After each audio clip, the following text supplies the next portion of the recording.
কনকনে হাড় কাঁপানো ঠান্ডা থেকে রেহাই দিতে দুস্থদের মধ্যে কম্বল বিতরণ করলেন দক্ষিণ মালদা জেলা বিজেপি সাংগঠনিক সাধারণ সম্পাদক গৌরচন্দ্র মণ্ডল।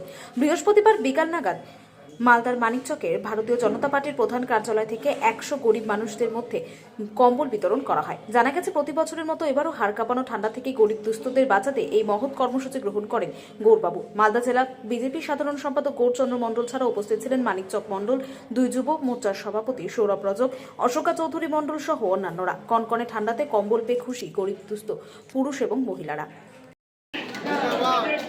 জিন্দাবাদ জিন্দাবাদ জয় শ্রীরাম। এটা হচ্ছে কি আমার ভক্ত বলেন, আর এরা সব সময় আমার কাছে আসে, আপদ বিপদে সবসময় আছে, দলগতভাবে বলুন আর ব্যক্তিগতভাবে বলুন। এরা সবসময় দুর্গাপূজায় শাড়ি দিই, আর এই যে প্রচণ্ড কনকনে শীতে কম্বল বিতরণ করি। কদিন থেকে আজকে সময় দেওয়া ছিল এইটুকু লোককে যে আজকে বিলি করা হবে। আমি যেহেতু ভারতীয় জনতা পার্টির একজন একনিষ্ঠ সৈনিক, সেই হিসাবে এই দুস্থ অসহায় মানুষের সব দিন সেবা করি। সেবাই ধর্ম, সেবাই কাজ। আর আমাদের ভারতীয় জনতা পার্টিরও নিয়ম আছে মানুষের পাশে থেকে মানুষের কাজ করা।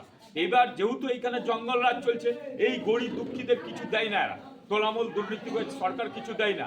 এই যে শীতের প্রচণ্ড কনকনে ঠান্ডায় কম্বল দিয়ে নিজেরও শান্তি, আর ভারতীয় জনতা পার্টির একজন সৈনিক হিসেবে তাদের পাশে থাকতে পেরেছি, নিজেকে গর্ববোধ মনে করেছি। তাদের আশীর্বাদকে পাথেয় করে সামনে যে 2026-এর নির্বাচন, তাদেরও শপথ আছে যে তারা এই সরকারদের দ্বিচারিতা করছে, কিছু দেয় না, যে 2026-এ তৃণমূলের বিসর্জন অবশ্যই তাদের আশীর্বাদে আমরা করতে পারবো। কতজনকে আজকে দেওয়া? আজকে 100 জন দুস্থ অসহায় মানুষের পাশে দাঁড়াতে পেরেছি, তাদেরকে শীতবস্ত্র কম্বল দিতে পেরেছি, এটা খুব ভালো লাগছে।